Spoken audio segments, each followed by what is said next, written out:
ప్రకాశం జిల్లా దర్శి పట్టణంలోని mini stadium అభివృద్ధి పనులు పునః ప్రారంభమయ్యాయి. 2.16 కోట్లతో చేపట్టిన ఈ పనులను జిల్లా క్రీడా శాఖ అధికారి రాజేశ్వరితో కలిసి దర్శి టీడీపీ ఇన్ఛార్జ్ డాక్టర్ గొట్టిపాటి లక్ష్మి ప్రారంభించారు. దర్శిని మున్సిపాలిటీగా అభివృద్ధి చేసి సుందరమైన పట్టణంగా తీర్చిదిద్దడమే తమ లక్ష్యమని అన్నారు. కూటమి ప్రభుత్వం ఏర్పడిన 19 నెలల్లో దర్శి మున్సిపాలిటీలో దాదాపు 7 కోట్లతో రోడ్డు, డ్రైనేజీ పనులు చేపట్టామని తెలిపారు. రాబోయే మున్సిపల్ ఎన్నికల్లో టీడీపీకి మద్దతు ఇవ్వాలని గొట్టిపాటి లక్ష్మి పిలుపునిచ్చారు.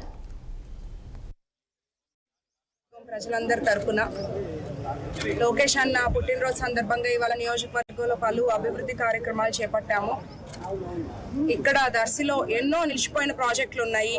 నేను దర్శికి ఎంటర్ అయినప్పటి నుండి మాటిచ్చాను ప్రజలకి, గెలిచినా ఓడినా దర్శి అభివృద్ధి కోసం కష్టపడతాను అని.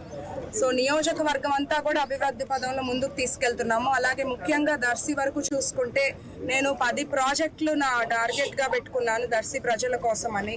ఒకటి, నిలిచిపోయిన అన్నా క్యాంటీన్ స్టార్ట్ చేసుకుంటున్నాము. బస్ షెల్టర్స్ ఏర్పాటు చేసుకున్నాము. బస్ డిపో, దర్శి నియోజకవర్గానికి బస్ డిపో ఏర్పాటు అయ్యేలాగా కృషి చేస్తున్నాను.